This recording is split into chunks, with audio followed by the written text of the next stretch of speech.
आपकी मशीनरी एकजुट है, संघ आपके साथ आ गया, छोटे छोटे समूहों को भी आपने टारगेट किया, वोटर को घर से निकालने की जितनी कवायद की सर ने बताया कि लेकर के जाना है, वोट कराना है, बताया उन्होंने विकलांग, अगर कोई विकलांग दिव्यांग भी है तो वो आमतौर पर नहीं वोट करता, उसको भी लेकर के जाओ। हर लिहाज से महायुति या BJP is should be in a better place than Lok Sabha.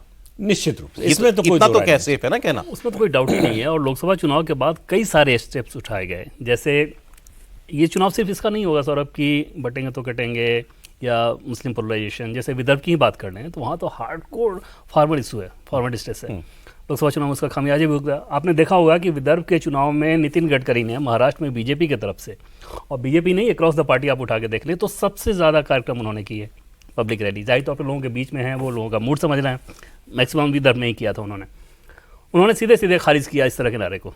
क्यों? क्योंकि उनको ये समझ में आ रहा था कि ग्राउंड पे वो मूड नहीं है। ग्राउंड पे ये मूड है कि मूंगफली की जो योजना है, उसमें जो एमएसपी है उस पर हमें नुकसान हो रहा है, कपास पे हमें नुकसान हो रहा है, इसके लिए क्या किया जा रहा है। और आपने देखा होगा कृषि मंत्री शिवराज सिंह चौहान ने फिर उसका अनाउंसमेंट भी किया था, फिर नासिक एरिया में प्याज को लेकर किया गया था। तो उन एरियाज़ में फार्मर डिस्ट्रेस को कंट्रोल करने के लिए लोकसभा चुनाव के बाद बहुत कुछ किया गया। और उसमें जैसे भावांतर योजना जैसी जो योजना थी कि ठीक है जो गैप है उसको राज्य सरकार दे रही है।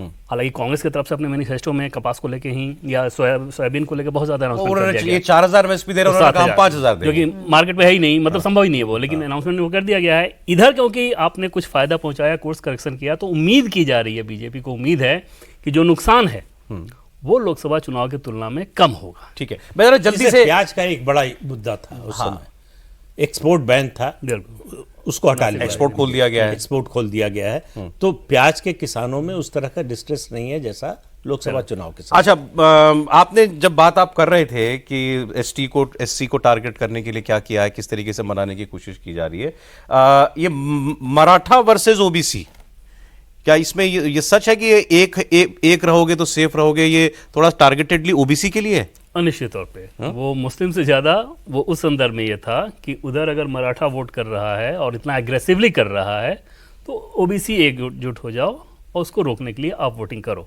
और इसमें कोई दो राय नहीं कि मराठा ने महाविकास अघाड़ी को बहुत एग्रेसिवली वोटिंग किया है, लोकसभा चुनाव में भी किया था और इस बार भी उनका एग्रेसिवनेस जारी रहा। इनका इस बार उनका फोकस मराठा से ज्यादा ओबीसी है। हाँ, बीजेपी का पूरा फोकस था ओबीसी को लेके, और उसमें वो एक हद तक सक्सेसफुल नजर आ रहे हैं अभी तक जो फीडबैक मिल रहा है उसके हिसाब से। ठीक है, मुंबई कोंकण का आपने बताया महायुति आगे रहनी चाहिए। हाँ, ठीक सर, सहमत है?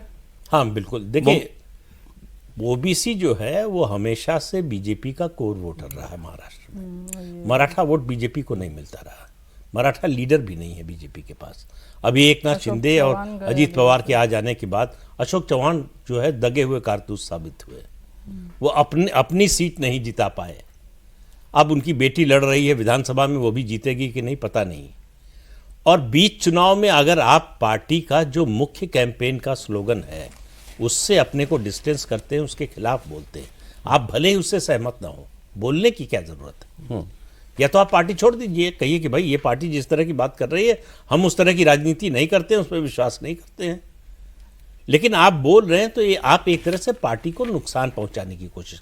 जिस नारे को प्रधानमंत्री बोल रहे हैं, सरसंघ चालक जो है मोहन भागवत बोल रहे हैं, पार्टी बोल रही है, पार्टी उस पर अपना कैंपेन का गीत बनवा रही है।